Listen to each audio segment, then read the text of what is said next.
He finishes blocks. He plays nasty, and I mean that in a positive way. And so, just quick note on all those guys. I meant to do that before I took questions, so I apologize on that. So back to the questions. How many do you think will enroll in January? All right, let's see here. Let me count them real quick. I probably should have that written down. Jato will be here in January for sure. Gary Green, Reese, Jackie Matthews, Quay Mays. Yeah. Who else is helping? Brian. Yeah, Brian, jump in right there if you got. DeVell, is he supposed to? No, those are the guys. Mm-hmm. Those are the guys for sure. You mentioned running back. Yeah, what else do you want to target?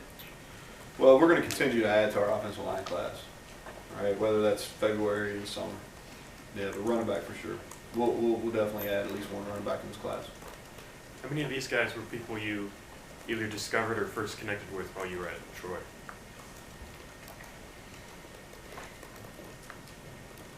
Garrett, Quay, Reese,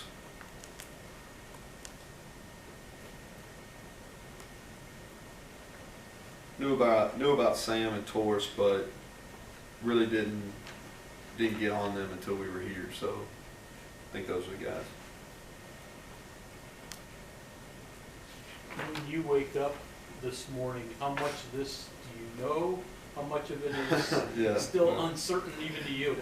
Yeah. Well, you think you know, but I've been around long enough now where until you get it used to be the fax. Now we actually did get one fax, which was a pleasant surprise.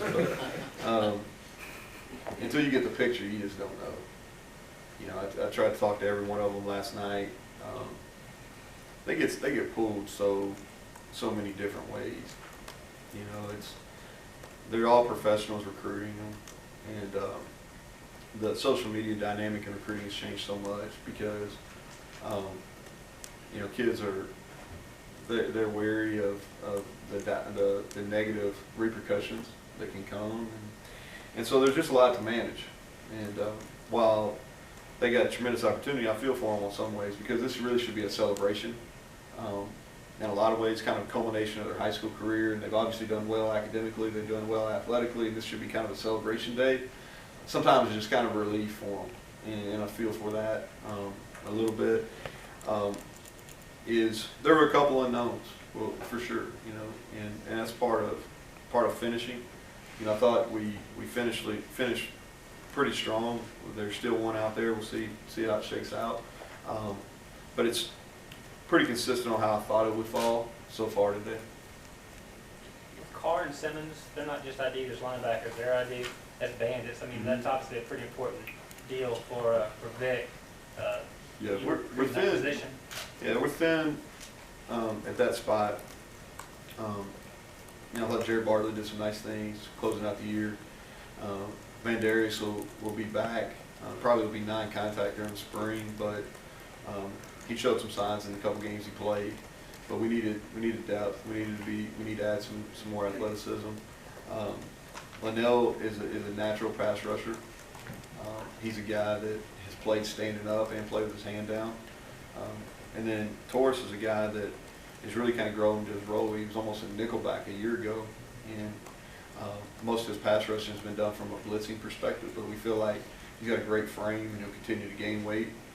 But we were looking for guys that they can not only pass rush but can drop and play in coverage, and we felt like both those guys have those skills. I mentioned winter several times. Where does that play in your evaluation process? Yeah, well, I think everybody tries to get winners. I think in kind of where we're at as a program, I think it's really important because we want to add. So when you come from a winning program, you understand what goes into being a winning program. And when I say program, because a lot of these guys come from like high-end programs, not just flash in the pan teams that just have a hot senior year because they have talent. These are programs that consistently win and compete for state championships. And so the guys that come through that, all right, they understand what goes into it. So they have an expectation, or their expectation is they're going to work, and there's a process you go through, and they understand that to be successful on the field is you got to be great in the weight room, you got to be great on the practice field, and I think that's what doesn't get talked about enough. Is when you bring guys in from high level programs, is there's not as much of a shock factor, and they understand and they can say, hey, listen, this is what we did at X school, this is what we did, you know, hey, this is all this stuff because it matters. And so I think it plays a huge role in your locker room. So when you look at two kids, that may tip the balance? Now, listen, we're always going to try to take the most talented kid, Okay. all right? But I think winning matters.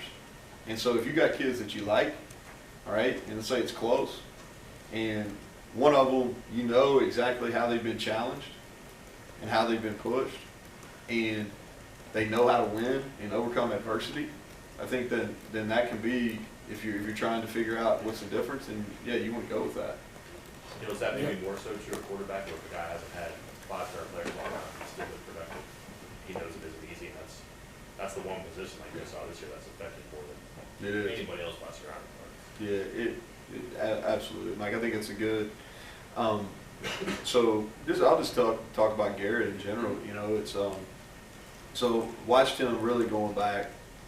I've seen 3 years worth of high school football from him, and the thing that I really appreciate with him is they've had injuries there, and they've had really they struggled up front at times there, and he's been productive. He is never once complained. He's never once, over the course of our relationship, has ever said anything negative about any of his teammates. And he's just went to work, and so I appreciate that. But I think that on a quarterback is if they show competitive character and they know how to, especially if they handle themselves well at the end of the games, those are huge factors. Neal, how long and how big is the step that Frazier takes from playing at Fairmont to playing here? And is it bigger because he's a center than maybe for the Stills brothers?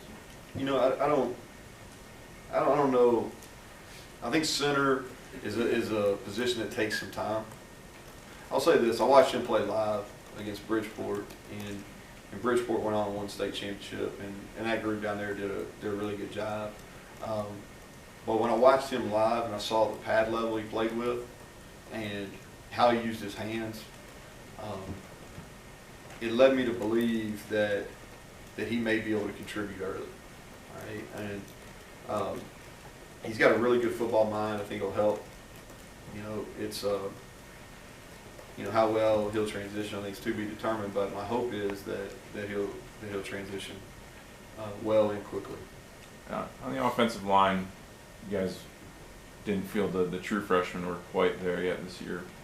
With this group, do you sense maybe any of these guys could play right away? Well, I think from a strength standpoint, we're going to have a couple guys that are ready. Okay, and if you go back and look at,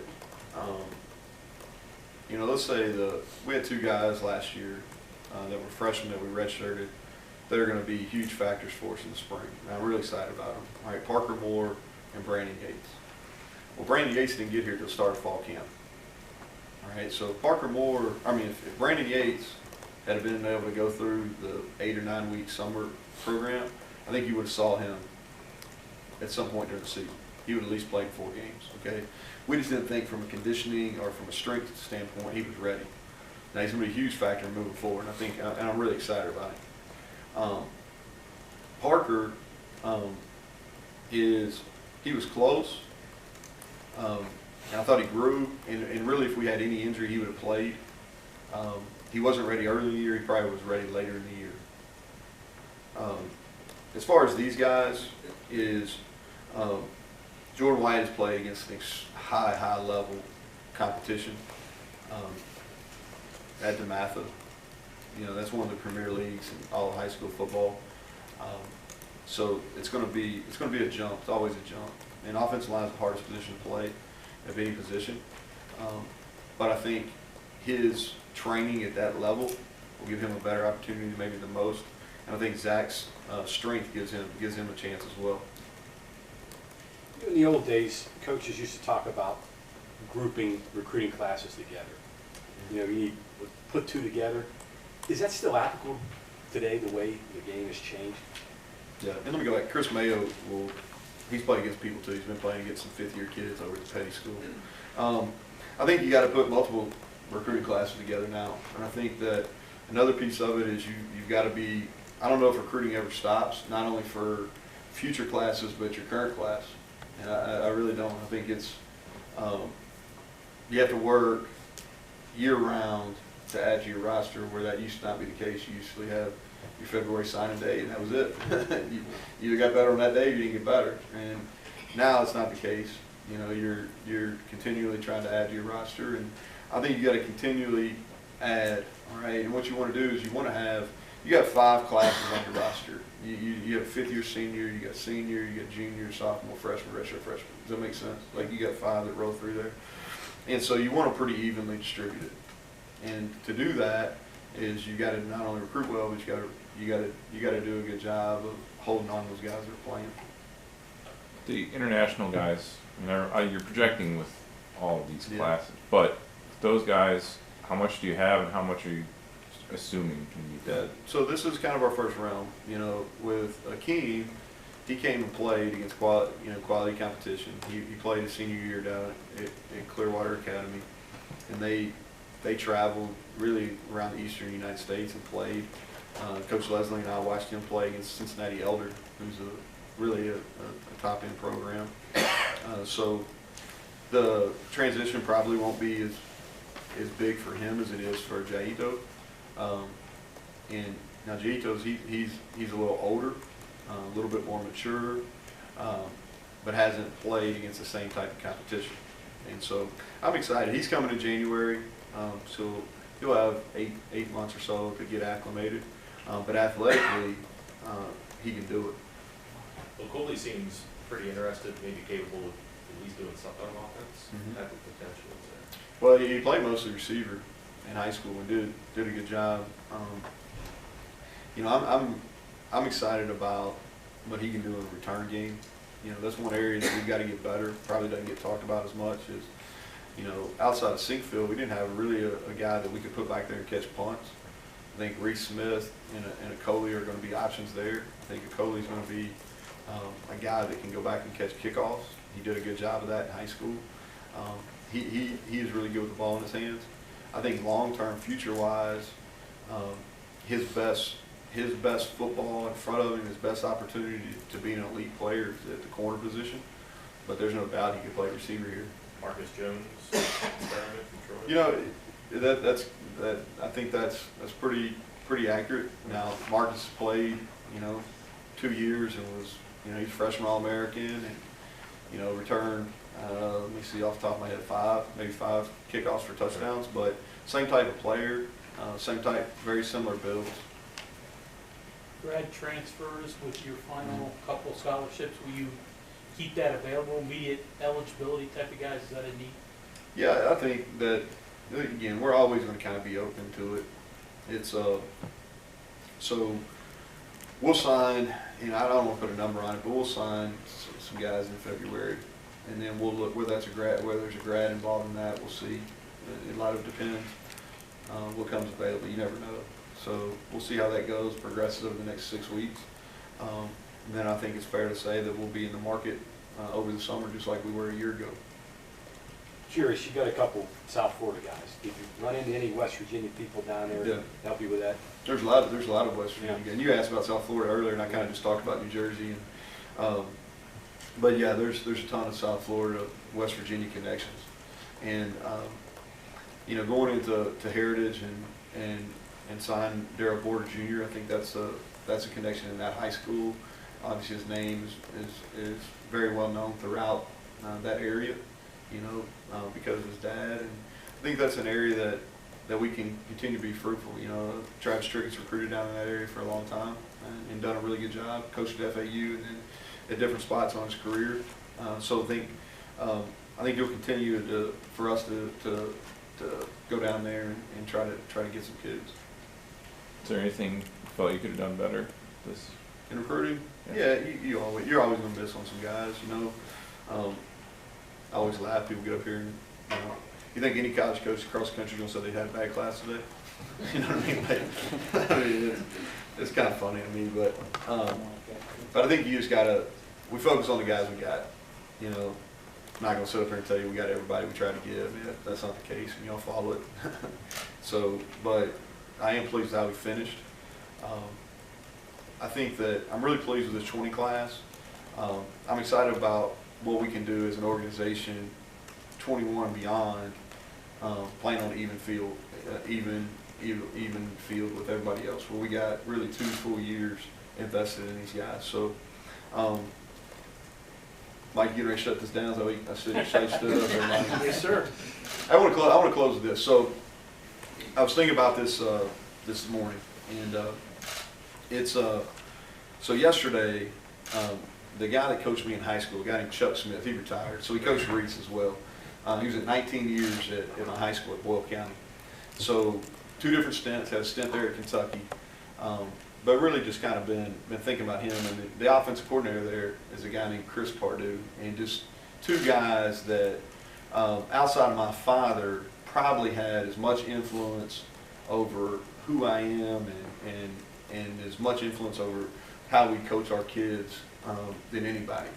And what I really was thinking about, and you go through this recruiting process, and high school coaches, I think, to the detriment of the process, are more and more not involved in the recruiting process. And I think it's really hard for a high school coach, maybe harder now than it ever has been.